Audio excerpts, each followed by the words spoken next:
ओम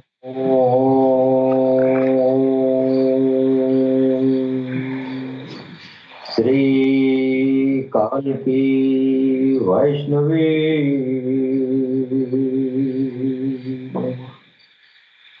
ओम श्री कालिकी वैष्णवी नमः। ओम श्री कालिकी वैष्णवी नमः।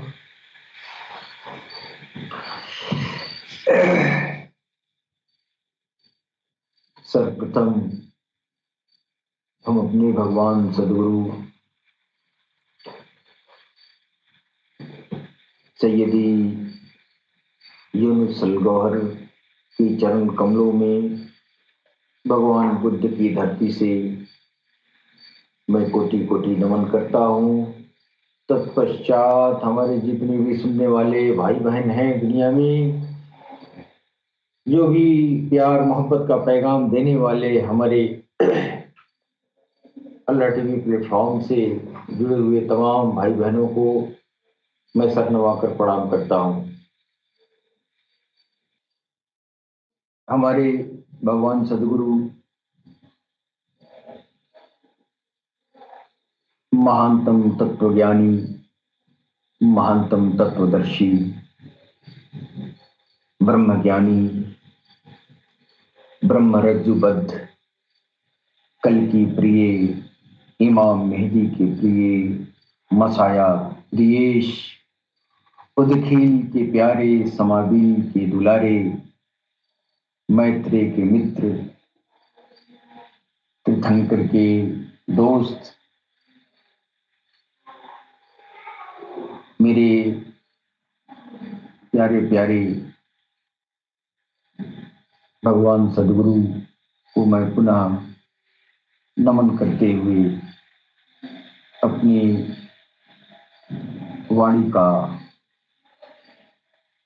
शुभारंभ करते हैं। दोस्तों, हमारा अल्लाह टीवी प्लेटफॉर्म है। इस प्लेटफॉर्म के जरिए हम पूरी दुनिया में वसुधैव कुटुंबकम की नियत से ओतप्रोत हम प्यार का पैगाम दुनिया वालों को देते हैं। हम इंसानियत से प्रेम करते हैं और इंसानियत से प्रेम करने के लिए प्रेरित करते हैं। दोस्तों, आज ये कलयुग का जो दौर चल रहा है, ये नफरतों का दौर है और इस दुर्गम समय में हमारे अल्लाह टीवी प्लेटफॉर्म से पूरी दुनिया में प्यार मोहब्बत का पैगाम दिया जाता है। दोस्तों, हम किसी धर्म का प्रचार नहीं करते हैं, लेकिन सारे धर्मों के जो अच्छी बातें हैं, जो सच्ची बातें हैं, उन बातों को आवाम के सामने रखते हैं। हम सारे धर्मों को, सारे दीन धर्म से जो नैतिक शिक्षाएं हैं, उन नैतिक शिक्षाओं को हम पूरी दुनिया में, पूरी इंसानियत में फैलाने का काम करते हैं। हम ईश्वर प्रेम की तरफ पूरी इंसानियत को आमंत्रित करते हैं। ये अभियान भगवान कालकी अवतार राघव शाही जी महाराज के द्वारा शुरू किया गया। उसके बाद हमारे भगवान सदगुरु के चरण कमलों से ये अभियान पुनः पूरी दुनिया में फैलाई जा रही है। हमारे प्लेटफॉर्म पर पूरी दुनिया के हर कौम के लोग एक प्लेटफॉर्म पर इकट्ठा हो रहे हैं और सबको भगवान से, ईश्वर से, अल्लाह से जोड़ने का काम हमारे सदगुरु सैयदी यूनुस अल गौहर अल्लाह टीवी के प्लेटफॉर्म से ये इस काम का अंजाम दे रहे हैं। दोस्तों, हम सबको, प्रेमी आत्माओं को आमंत्रित करते हैं, आए हम सब मिलकर अपने अपने धर्म में रहते हुए ईश्वर की तरफ आगे बढ़ें, क्योंकि हम सब ईश्वर की तरफ से आए हैं और पुनः ईश्वर की तरफ ही जाना है। दोस्तों, आज के जो व्याख्यान है वो हमारे सनातन धर्म की जो सांस्कृतिक रीति रिवाज हैं उस पर जो है हम चर्चा करना चाहेंगे। पिछले ये सावन का महीना चल रहा है और इस सावन में हमारे सनातन धर्म के लिए ये महीना बड़ी पवित्र महीना माना जाता है। इस पवित्र महीने में देवादिदेव महादेव भगवान शंकर को उनकी पूजा आराधना की जाती है और हमारी पूरी सनातन संस्कृति बहुत श्रद्धा से भगवान शंकर की पूजा करते हैं। अभी हाल ही में यानी कल नाग पंचमी, ये श्रावण मास के शुक्ल पक्ष का 5वीं तिथि गुजरी है। आज 6वीं तिथि है। इस तिथि पर जो त्योहार मनाया गया है उस त्योहार के महात्माएं के बारे में मैं कुछ प्रकाश डालना चाहूंगा। इसकी क्या महात्म्य है। श्रावण मास की शुक्ल पक्ष की 5वीं तिथि नाग पंचमी। दोस्तों, इस तिथि को जो अभी गुजरा है कल यानी श्रावण मास की 5वीं तिथि गुजरी है। ये तिथि हमारे सनातन धर्म के लोगों के लिए बहुत ही महत्वपूर्ण है। महत्वपूर्ण कैसे है ये, इसके बारे में हम आगे चर्चा करना चाहेंगे, लेकिन फिलहाल इस तिथि से जुड़े हुए कुछ हमारी पौराणिक कथाएं जो है, जो प्रचलित हैं, उनके बारे में मैं हमारे दीन के, हमारे सनातन के लोग तो जानते ही हैं। क्योंकि ये प्लेटफॉर्म विश्वव्यापी है, इसलिए अपनी संस्कृति को मैं तमाम दीन धर्म के लोगों के बीच में साझा करना चाहता हूँ। इसलिए मैं अपने इस पवित्र त्योहार के बारे में जो हमारी पौराणिक कथाएं हैं उन पर मैं कुछ चर्चा करना चाहूंगा। एक जगह बयान आता है कि बहुत ये प्राचीन काल में एक कोई धनाढ्य सेठ हुआ करते थे, जिनकी 7 पुत्र थे और सभी शादीशुदा थे। 7 बहुएं भी थी। 7 बहुओं में जो सबसे आखिर में सबसे छोटी जो बहू थी वो बहुत ही नेक, बहुत ही दयालु प्रवृत्ति की स्त्री थी। तो एक दिन क्या हुआ कि घर को पहले जमाने में मिट्टी से उसको लेप किया जाता था। तो मिट्टी से घर को लेप करने के लिए गांव के बाहर से मिट्टियाँ जो है खोद के लाई जाती थी, फिर उससे जो है घर को पवित्र किया जाता था। तो एक दिन सातों बहुओं से वो सेठ ने कहा कि ये घर में जो है पीली मिट्टी लाकर और घर की जो है तुम लोग सफाई करो। तो सातों बहुएं जो है एक साथ जो है वो पीली मिट्टी लेने के लिए गई और वहां पर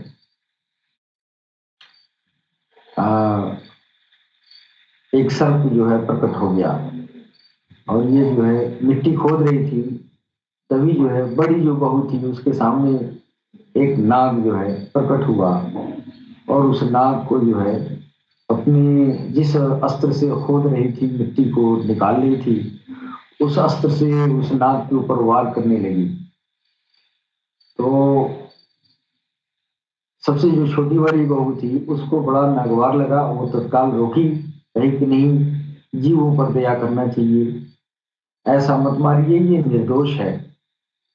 इसके बाद जो है बड़ी बहू मान गई और उस सर पर जो है प्रहार करना बंद कर दी और बंद करने के बाद से वो नाग कहीं किनारे जाके अपना छुप गया और ये मिट्टी वगैरह खोद के अपना लेके चली आई।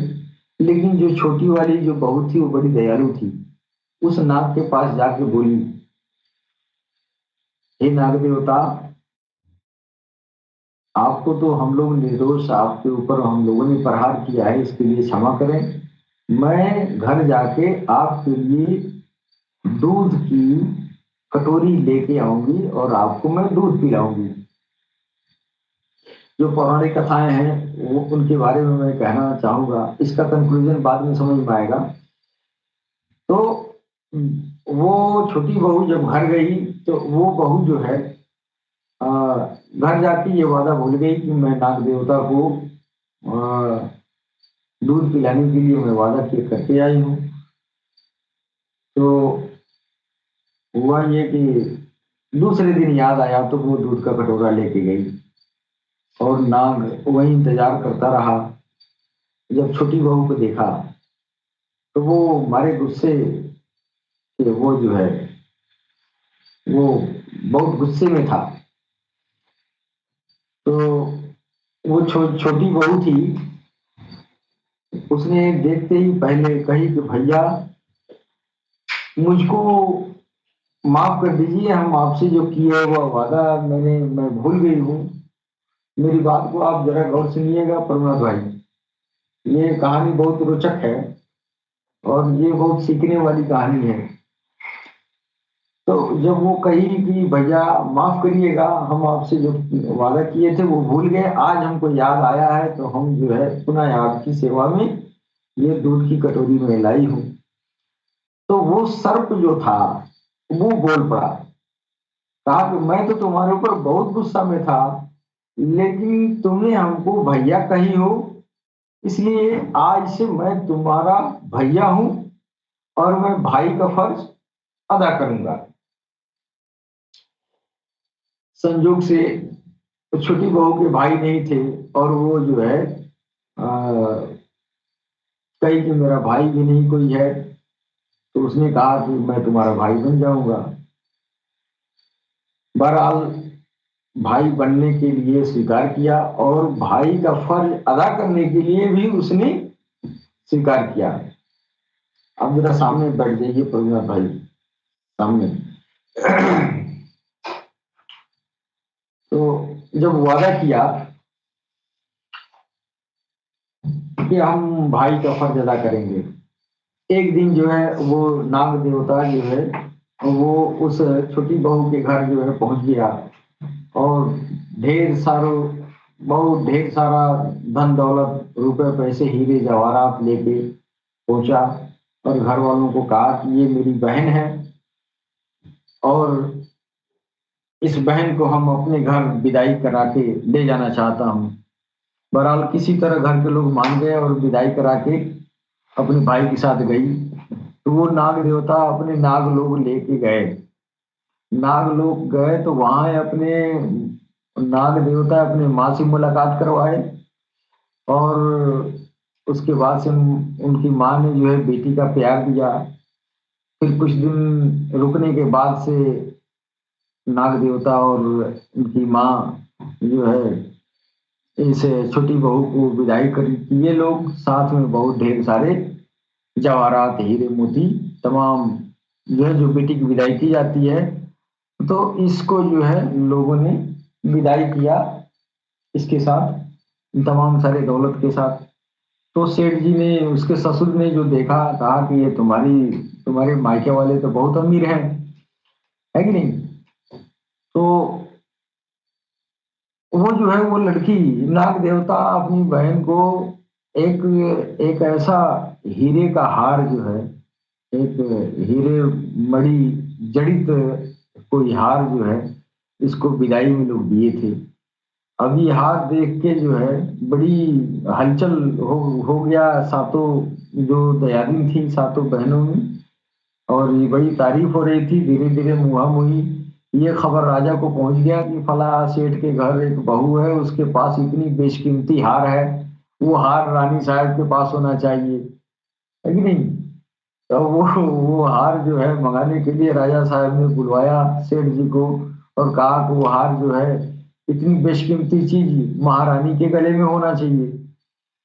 तो सेठ जो है राजा के खौफ से वो जो है वो हार रानी को भिजवा दिया।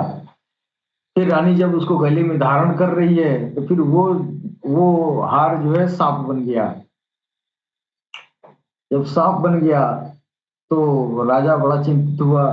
फिर छोटी बहू को बुलवाया और कहा कि क्यों, क्या इसमें जो है कौन सी बारीकी है कि ये इसको जो है तुम पहनती हो तो हार रहता है, और ये दूसरा कोई पहन लेता है तो सर्प के तरह हो जाता है।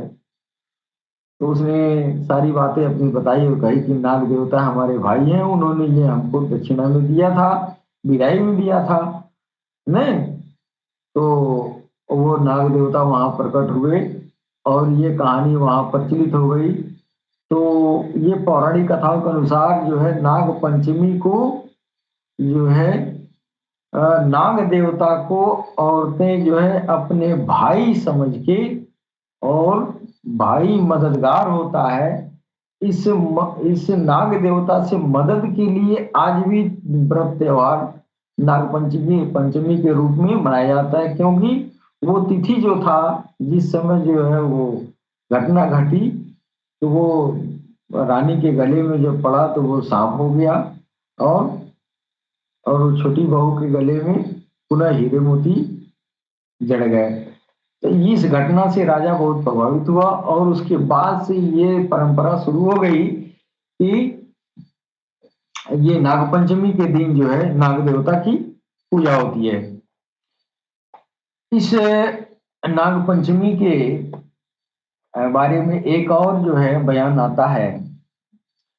अर्जुन के पौत्र और राजा परीक्षित के बेटे जन्मेजय नागवंश के विनाश के लिए एक यज्ञ का आयोजन किया था, क्योंकि राजा परीक्षित की मृत्यु एक सर्प के काटने से हुई थी। ये तो सनातन धर्म में सर्वविदित है कि राजा परीक्षित की मृत्यु जो है सर्पदंश के बाद हुआ था। राजा परीक्षित के बेटे जन्मेजय थे, और अर्जुन के पौत्र थे। इन लोगों ने मिलके ये इस यज्ञ का आयोजन किया कि दुनिया में जितने सर्प हैं सारे सर्पों को आग में भस्म कर, यज्ञ में भस्म कर दिया जाए। क्योंकि राजा परीक्षित की मृत्यु एक सर्प के काटने से हुई थी, जिसका नाम तक्षक था। सर्प का जो सर्प काटा था राजा परीक्षित को, उसका नाम तक्षक था। इस यज्ञ को जरत्कारू के बेटे आस्तिक मुनि ने रोका था। एक मुनि उस समय गुजरे जिनका नाम आस्तिक मुनि था। इन्होंने जो है इस यज्ञ को ये जो है मना किया कि ऐसा यज्ञ न करें कि दुनिया के सारे सर्पों को आप जो है हवन कुंड में डाल देंगे, सारे सर्प जल जाएंगे। तो इससे जो है प्रकृति जो है प्रकृति का संतुलन बिगड़ सकता है। उन्होंने सावन की पंचमी तिथि को सांपों को जलने से बचाया था। उस समय नागों ने आस्तिक मुनि से कहा था, पंचमी के दिन जो नागों की पूजा करेगा उसे कभी भी सर्पों से भय नहीं होगा। उसी दिन से यह त्योहार मनाया जाता है। इससे मनुष्यों के काल सर्प योग से रक्षा होती है। अब देखिए, एक ये पूजा के पीछे जो है एक भ्रांति बनी हुई है कि ये सर्पों की पूजा करने से, नाग पंचमी के दिन ये सर्प पूजा करने से हमारा जो है जो हमारे कुंडली में जो सर्प दंश का जो योग है वो योग मिट जाएगा। हालांकि लिखा तो है, लेकिन खुद ही मेरे साथ मेरे स्वर्गीय पिताजी खुद ही सर्पदंश के द्वारा स्वर्गवासी हो गए, जबकि उन्होंने इस तरह के जो है काल सर्प योग और तमाम सारे योग साधना और तमाम सारे अपने जीवन में बहुत किया करते थे। लेकिन हमारे पिताजी को वो सारा योग साधना जो भी था उनका, जो भी जो है ज्योतिष का गणित जो वो ज्ञान हासिल किए थे उसके मुताबिक कोशिश करते रह गए, लेकिन सर्प काटने से ही मरे। सर्प काट लिया और दुनिया से चले गए। तो ये जो है काल सर्प योग का नाम सुनते ही लोगों के मन में जो है ये एक तरह का भय समा जाता है कि ये जो है इसका काट कैसे किया जाए, इसका समाधान कैसे किया जाए। तो हमारे तमाम ज्योतिषाचार्य हैं, ये काल सर्प योग का जिसके कुंडली में होता है तो उसको काट करने के लिए, उसको मिटाने के लिए लोग तमाम सारे उपाय जो है करते हैं, और वो उपाय सफल भी है और असफल भी है। मेरे साथ तो असफल ही हुआ, इसलिए कि सारे अनुष्ठान मेरे पिताजी करते आए, लेकिन सर्प काटना था तो काट ही दिया। तो ये काल सर्प योग से छुटकारा पाने के लिए हमारे सनातन धर्म में एक इस तरह का व्यवस्था की गई है कि नाग पंचमी के दिन नाग की पूजा की जाएगी, जिससे सर्पदंश का भय नहीं रहेगा। लेकिन नाग पंचमी की पूजा तो सिर्फ हमारे सनातन धर्म के लोग करते हैं। फिर काल सर्प दोष से अगर मुसलमान भाई है या सिख है, ईसाई है, तो फिर उसको काल सर्प दोष से कैसे छुटकारा मिलेगा? वो तो अनुष्ठान करेगा नहीं, हिंदू धार्मिक अनुष्ठान या बसंत पंचमी के दिन जो है नाग को दूध लावा तो चढ़ाएगा नहीं। तो उसके लिए क्या समाधान है, उसके लिए मैं बताना चाहूंगा। जो काल सर्प योग का नाम सुनते ही लोगों के मन में एक तरह का अजीब सा डर बढ़ जाता है। इस दोष से पीड़ित जातक जीवन में कई तरह के उतराव चढ़ाव देखता है। जातक महत्वाकांक्षी होते हुए भी पूर्ण सफलता से वंचित रह जाता है। जैसे कि हमारे स्वर्गीय पिताजी खुद ही जो है वो बहुत ही महत्वाकांक्षी भी थे और बहुत ही जो है ये जो है ज्योतिष की ज्ञाता भी थे, और कोई अनुष्ठान जो है हर संभव अनुष्ठान आप करते भी थे। और जिस दिन सर्पदंश किया उसी दिन जो है श्रावण का महीना भी था और नाग पंचमी भी था नहीं। और हर साल 30 साल से नाग पंचमी के दिन जो है अनुष्ठान कराते आए। वो अनुष्ठान शुरू करा के पूरे ग्रामीण स्तर पे, और वो घर आए और घर आके बिस्तर पे लेटने के बाद से जो बाहर निकले, थोड़ी देर बाद उनको हाजत हुआ और बाहर निकले, सीढ़ी के नीचे वो सर्प बैठा हुआ था और दंश कर दिया। जबकि रोज उसी रास्ते से या तुरंत ही लोग घर के और न सदस्य आए गए, लेकिन किसी को दंश नहीं हुआ और उनको, हमारे पिताजी को सर्पदंश जो है कर दिया। तो ये जो है, इसीलिए जो है, ये सर्प, अगर कुंडली में काल सर्प दोष अगर है तो इसके लिए जो है बहुत लोगों को पूर्ण सफलता नहीं मिलती है। यदि आप काल सर्प योग से पीड़ित हैं तो नागपंचमी की ये जो है सर्वश्रेष्ठ दिन है, जो आपके इस पीड़ा से आप मुक्ति पा सकते हैं। इसके लिए ज्योतिषाचार्यों ने बहुत सारे अनुष्ठान के उपाय बताए गए हैं, बहुत सारे तरीके बताए गए हैं, लेकिन वो तरीका जो है कुछ हद तक सफल हुआ है, लेकिन अक्सर असफलता ही प्राप्त होती है। और ये आज भी जो है इस वैज्ञानिक युग में भी आ, ये नागपंचमी की पूजा तो लगभग सारे सनातन धर्म के लोग करते आए हैं, लेकिन आए दिन हर जिले में हॉस्पिटल में जो है हर महीने दो एक केस सर्पदंश के जरूर ही पहुंच जाते हैं, जो अनुष्ठान से नहीं, वो जो वैज्ञानिक रीति रिवाज से डॉक्टर के इलाज के द्वारा ही वो स्वास्थ्य लाभ मिलता है। तो ये बहुत सारे जो है धार्मिक कर्मकांडों में पढ़ने से ये जान भी गंवा सकता है आदमी, इसलिए धार्मिक कर्मकांडों को करें, लेकिन उसके पहले पहले वैज्ञानिक युग में वैज्ञानिक चिकित्सा विधान का सहारा लेना जरूरी है। काल सर्प दोष के बारे में महर्षि पराशर और ये वाराह मिहिर जैसे प्राचीन ज्योतिषाचार्यों ने अपने अपने ग्रंथों में इसका उल्लेख किया है। मानसागरी ग्रंथ के चौथे अध्याय के 10वें श्लोक में कहा है कि शनि सूर्य राहु लग्न में सप्तम स्थान पर होने पर सर्पदंश होता है। जन्म के समय ग्रहों की दशा में जब राहु केतु आमने सामने होते हैं और सारे ग्रह एक तरफ रहते हैं तो उस काल को सर्प योग कहा जाता है। अब जिस इंसान के ये जो है ये दशा अगर उसके साथ है तो फिर वो सर्पदंश होने की उसकी भूरी भूरी संभावना होती है। काल सर्प योग तो प्रथम प्रधानमंत्री हमारे स्वतंत्र भारत के पंडित जवाहरलाल नेहरू के साथ भी उनके कुंडली में जो है काल सर्प योग था। और एक और बहुत चर्चित शेयर मार्केट के धुरंधर हर्षद मेहता को भी जो है काल सर्प योग उनके कुंडली में था, लेकिन धार्मिक अनुष्ठान के जरिए इसका समाधान लोगों ने किया।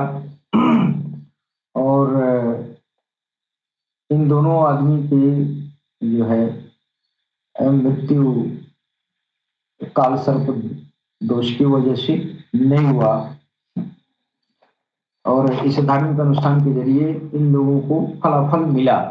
लेकिन इंसानियत को चाहिए कि आपके धार्मिक अनुष्ठान करने के अलावा वैज्ञानिक युग में वैज्ञानिक क्रियाकलापों का सहारा लेना चाहिए। नागपंचमी के बारे में भगवान श्री कृष्ण ने नागपंचमी के बारे में कहा है गीता में। गीता में भगवान कृष्ण ने अपने आप को भिन्न भिन्न चीजों से जोड़ा है। उन्होंने बताया है, मैं पेड़ों में क्या हूँ, मैं मनुष्यों में क्या हूँ, मैं औषधियों में क्या हूँ। इस तरह कहते समय भगवान श्री कृष्ण कहते हैं कि मैं नागों में अनंत नाग हूँ। अनंतम वासुकी शेषम पदम नाभम चकम बलम शंख पालम धृतराष्ट्रम च तच्छकम कालियम ये तथा।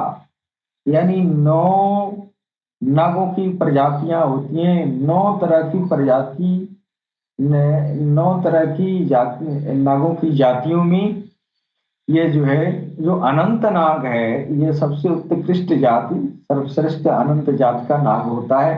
जिसको भगवान ये श्री कृष्ण ने कहा था कि मैं नागों में अनंत नाग हूं। अब ये जो है थोड़ा सा मैं चर्चा करना चाहूंगा कि नागों में अनंत नाग हूं, और औषधियों में मैं क्या हूं, मनुष्यों में मैं क्या हूं। ये जो है इन प्राकृतिक चीजों का जो है जो गुण बता रहे हैं कि जो वो वास्तविक जो गुण है उस गुणों में मैं हूं। इसी को हमारे भगवान सदगुरु ने कहा था कि आध्यात्मिकता में दो तरह के ये थॉट आते हैं, दो तरह के विचार आते हैं। एक जो है वहदतुल शऊद, और ये वहदतुल वजूद और वहदतुल शऊद। तो यहाँ पे थोड़ा सा सोचने की बात है कि हमारे गैर धार्मिक लोगों में ये पाया जाता है, ये लोग ये कहते हैं कि ये हिंदू जो सनातन धर्म के लोग हैं, ये लोग बहुत सारे भगवान पूजते हैं, बहुत सारे जो है इनके रब हैं, बहुत सारे ऐसे इस तरह का जो है छीटा कसी गैर कौम वालों के जरिए इस तरह की बात कही जाती है। असल बात यह है कि हम भी जो है एक ही ईश्वर की पूजा करते हैं, हम भी एक ही ईश्वर को मानते हैं। अब समझ का फर्क है। जैसे आध्यात्मिकता में जो है दो तरह की परंपरा धरती पर जो है चलते आ रहे हैं, एक वहदतुल वजूद का और वहदतुल शऊद का। वहदतुल वजूद का अर्थ लोग जो है तमाम तरह के विद्वान अलग अलग बताए हैं, लेकिन हमारे जो सदगुरु ने बताया है कि वहदतुल वजूद का जो सिस्टम है, इस तरह की आध्यात्मिकता जो इस कैटेगरी में आता है वो सनातन धर्म के लोग करते हैं। और ये वहदतुल वजूद का जो तरीका है, ये तरीका जो है पैगंबर इस्लाम ने भी कहा था ये तरीका दुरुस्त है। यानी भगवान कृष्ण कह रहे हैं कि मैं नागों में वो सर्वश्रेष्ठ अनंत जाति का नाग हूं, मैं फूलों में वो फूल हूं, मैं मनुष्यों में वो जो सबसे बेहतरीन गुण वाला जो मनुष्य है मैं वो। कहने का मतलब ये है कि जो भी ईश्वर का जो गुण है अगर किसी शय में चला गया तो फिर जो है उस गुण की वजह से उसकी पूजा शुरू की गई।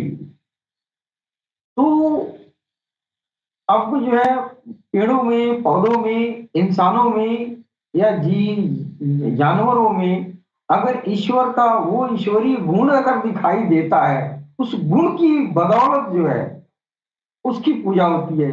दरअसल पूजा उस जानवर की, उस मनुष्य की नहीं है, उसके अंदर वो निहित है ईश्वर का वो गुण जो है, ईश्वर की सिफत वो मौजूद है। उस सिफत पर जो है उसकी पूजा होती है, यानी ईश्वर के वो सिफत पर, ईश्वर के गुण धर्म की पूजा होती है। हम भी उसी एक ईश्वरवाद के ये पैरोकार हैं, जबकि आम जनमानस ये समझती है कि ये जो है सनातन धर्म के लोग जो है बहुदेववादी हैं और बहु ईश्वरवादी हैं। बहुदेववादी और बहु ईश्वरवादी में अंतर है। बहुदेववादी का मतलब ये हुआ कि एक ही ईश्वर का जलवा भिन्न भिन्न चीजों में जिसको नजर आया और उसकी परस्ती शुरू कर दिया, उसकी पूजा शुरू कर दिया। दरअसल वो है ईश्वर का एक गुण ही है, मैं ईश्वर की ही तो गुणों की पूजा करता हूं। तो हम भी जो है वो हक परस्त हैं, ऐसा नहीं है। समझने का फेर है। गैर कौम वाले बड़े भाई जो भी हैं, जो एक ईश्वरवाद के पैरोकार हैं, वो लोग ये समझते हैं सनातन धर्म ये बहुईश्वरवादी है। ऐसा नहीं है, बहुदेववादी है। यानी तमाम सारे देवताओं के अंदर ईश्वर की वो सिफत आ गई और वो सिफत जिन्होंने देखा फिर जो है उसके आगे नतमस्तक हुआ। दरअसल वो उस शय में ईश्वर की वो गुण वो सिफत ही मौजूद है। जैसे लोग कहते हैं माँ बाप हमारे भगवान हैं, तो इससे ये नहीं हुआ कि हम दो खुदा बना रहे हैं। इसके इसका अर्थ ये कदापि नहीं हुआ, जबकि हमारे ये जो है मुस्लिम समुदाय के जो विद्वान हैं इसको इस तरह अर्थ लगाते हैं कि ये तो कई खुदा बना रहा है। दरअसल कई खुदा नहीं है, माँ बाप के अंदर वो पालन करने का गुण जो आया है वो ईश्वर की तरफ से आया है। वो जो दया का गुण आया है वो ईश्वर की तरफ से आया है। तो वो मैं उस गुण के चलते, यानी माँ बाप के अंदर वो ईश्वर का गुण निहित हो गया, और उस गुण की बदौलत मैं उनको ईश्वर कह दिया। इसमें कोई बुराई नहीं है, इसमें कोई खराबी नहीं है। और ये जो है वहदतुल वजूद वाले जो परंपरा है, इस परंपरा के रीति रिवाज पर इस्लाम के अलावा जितने भी धर्म आए, सारे धर्म में ये जो है वहदतुल वजूद के अ, अ, इस पैटर्न पर ही जो है आध्यात्मिक अ, ये जो है ज्ञान आता गया और आध्यात्मिक प्रलाभ लोग पाते गए। तो ये भगवान कृष्ण अगर कह रहे हैं कि मैं नागों में वो सर्वश्रेष्ठ नाग, अनंत जाति का नाग होता है, मैं वो हूं, तो ब्रह्मा विष्णु महेश भी सब सिफात है, सब एक ही अल्लाह के, ईश्वर के वो सिफत है। एक सृष्टि करने वाला ये ईश्वर का सिफत है, तो सृष्टि करने वाले को ब्रह्मा कह दिया गया, और ये जो है विष्णु कहा गया पालन करने वाले को। तो पालन करता, तो पालन करने वाला ये गुण जो है ईश्वर का ही है, अल्लाह का ही है।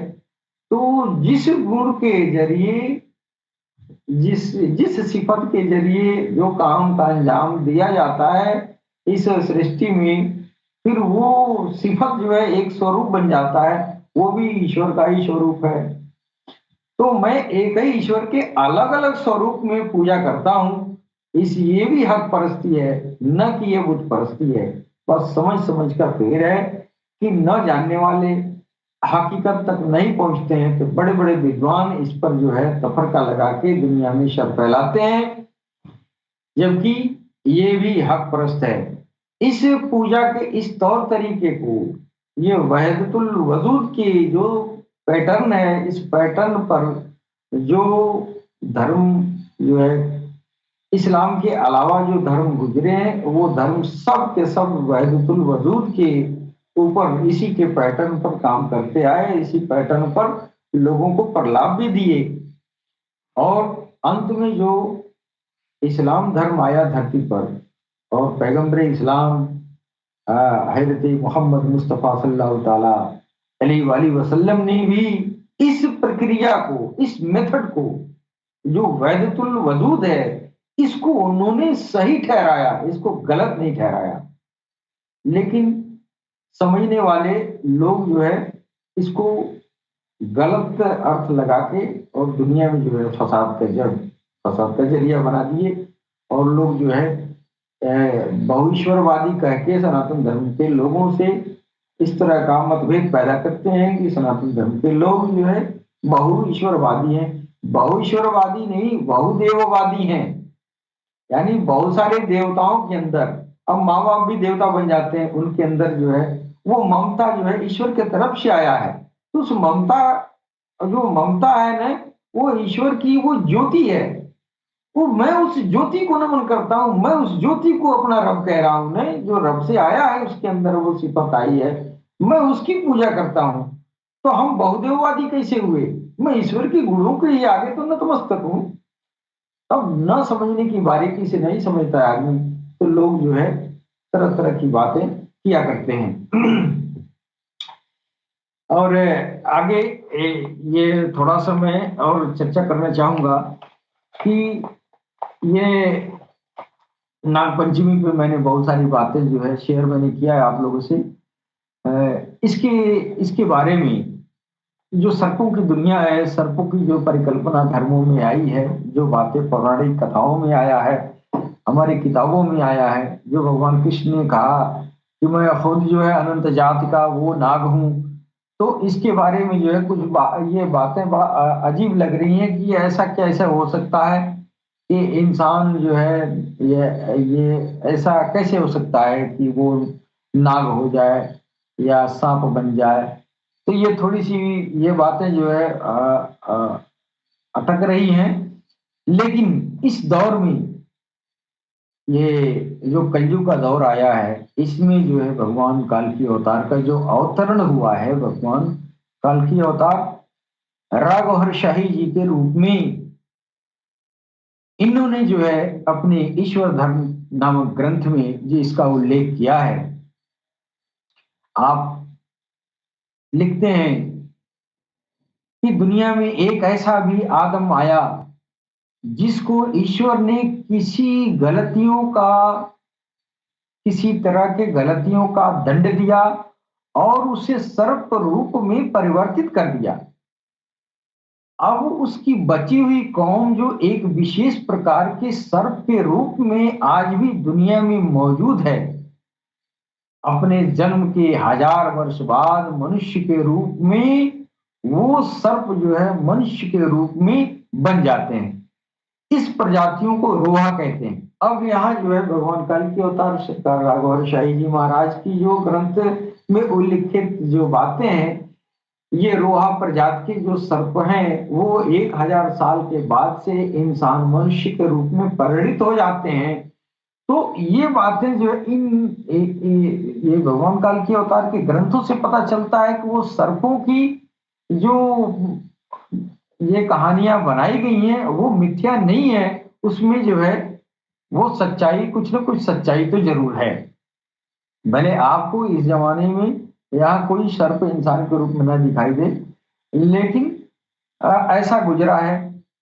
इतिहास में सम्राट सिकंदर और नागिन की कहानी प्रसिद्ध है। ये भगवान काल की अवतार सरकार राघव शाही जी महाराज अपने ये ग्रंथ में इन्होंने सिकंदर की कहानी का संक्षेप में वर्णन किया है। इससे भी पता चलता है कि ये नागवंश और नागलोक होता है, नागों की दुनिया होती है। इससे प्रमाणित हो रहा है सरकार के ग्रंथ के द्वारा भी। और हमारा सनातन ग्रंथ तो बकायदा जो है नाग की पूजा करता है और नाग की ये जो है नागों के लोगों का परिकल्पना भी पूरी तरह से स्पष्ट रूप से है। तो एक इतिहास में सम्राट सिकंदर गुजरा था, उसके साथ जो है एक बार वो जंगल में आखेट पर निकला हुआ था और जंगल में एक सुंदर स्त्री उसके सामने पड़ी हुई अकेली बिलख रही थी, रो रही थी। और इसने पूछा सम्राट सिकंदर ने कि आखिर तुम क्यों रो रही हो, क्या बात है, इस घने जंगल में इतना वीरान में तुम क्या कर रही हो। दरअसल वो स्त्री जो है दरअसल वो नागिन थी। और ये इतिहास में ये सच्चा इतिहास है, ये गुजरा है। तो ये सिकंदर ने कहा कि हाँ तुम कैसे इस वीरान जंगल में घूम रही, तो उसने बहाना बनाया कि मैं चीन के राजकुमारी हूँ, मैं चीन के से आई हूँ और मेरा शौहर जो है उसकी मृत्यु हो गई, वो मर गया और मैं अकेली पड़ गई हूँ और ये जंगल में मैं खो गई हूँ, अब मेरा कोई नहीं है। तो इसने कहा कि मैं तुम्हारे देश पहुंचा दूंगा। इसने कहा कि अब मैं जाके क्या करूंगी जब मेरे पास मेरा शौहर नहीं है। तो सिकंदर ने कहा कि ठीक है। तो सिकंदर से इसने जो है शादी के लिए प्रस्ताव रखी और सिकंदर जो है अपने राजमहल में उसको रानी बना के लाया। कुछ दिन के बाद से सिकंदर की तबीयत बहुत खराब होने लगी, उसके पेट में शदीद दर्द होने लगा। फिर जो है वो किसी उसको तमाम सारे वैद्य और तमाम सारे जो है ज्योतिषाचार्यों को बुलाया, तमाम सारे नजूमी आए और उसका इलाज किए, लेकिन कहीं से कोई फायदा नहीं हुआ। लेकिन एक सपेरा था, उसने जो है इस इनके सिकंदर के सम्राट सिकंदर के स्वास्थ्य का जिम्मेदारी लिया और उसने कहा कि हमको कुछ शक लग रहा है, जो तुम्हारी जो रानी है यह जो है सर्प प्रजात की मनुष्य है, सर्पिणी है, यानी वो नागन है। और इसी के वजह से तुम्हारी ये जो है पेट का दर्द नहीं जा रहा है और एक न एक दिन उसकी वजह से तुम मारे जाओगे। फिर राजा ने कहा कि इसका क्या इसका कोई सॉल्यूशन बताओ, इसका कोई रास्ता बताओ। तो फिर वो सपेरा ने कहा कि आप पहले ये जो है अ, इसकी पुष्टि कर लें कि आपकी रानी जो है वो नाग वंश की वो जो है स्त्री है। इसके लिए एक अनुष्ठान हम कर रहे हैं जिसका जो आप ध्यान से सुने और उसी तरह आपको करना होगा। तो वो सपेरा जो है सम्राट सिकंदर से कहा कि आज की रात जो है आप नमक डाला हुआ, ज्यादा नमक डाला हुआ खिचड़ी का इस्तेमाल आप भी करें और रानी साहिबा को भी खिलाएं। आधी रात को जब प्यास लगेगी तो फिर आप पानी मांगिएगा। फिर पानी जब मांगेंगे तो पूरे दरो दीवार पर चारों तरफ से आप जो है नाकाबंदी कर दीजिएगा, कुएं पर पहरा लगा दीजिए, कोई पानी लेने नहीं आए। फिर वो पानी के लिए जो है वो बाहर निकलेगी और आपको पानी लेके आएगी। तो आपको पता चल जाएगा जब वो पानी बाहर निकलेगी तो वो सर्पिणी बन के बाहर निकलेगी। जब बाहर निकलेगी तो आपको ये पुष्टि हो जाएगा कि वो सर्पिणी है। ऐसा ही हुआ। सम्राट सिकंदर जो है रात को सोया और पानी के प्यास का बहाना करके और कहा कि हमको पानी पिलाओ, बहुत शरीर प्यास लगी हुई है। तो फिर वो नागिन जो है देखी चारों तरफ जो है नाकाबंदी है। तो फिर उसने जो है पानी का गिलास वो सरपड़ी बन के और दरवाजे के कोने से वो बाहर निकलना चाहिए। ये जो है अधमुनी आंखों से सिकंदर देख रहा था। फिर सुबह पुष्टि किया कि हाँ ये रानी जो है वास्तव में ये नागिन प्रजाति की है। तो ये जो है उसके लिए व्यवस्था किया। वो समंदर में ले जाके वो तांत्रिक वो जो सपेरा था और वो जो है समुंदर में बीच समंदर में ले जाके और वहां पे जो है अंगूठी अपना गिराया। राजा को सिखाया था कि अंगूठी अपना गिरा दीजिएगा, फिर रानी से कहिएगा कि इस अंगूठी को लेके आओ, बहुत बेशकीमती अंगूठी है। फिर वो अंदर जाएगी, फिर आप वापस लौट आइएगा। तो यही किया गया।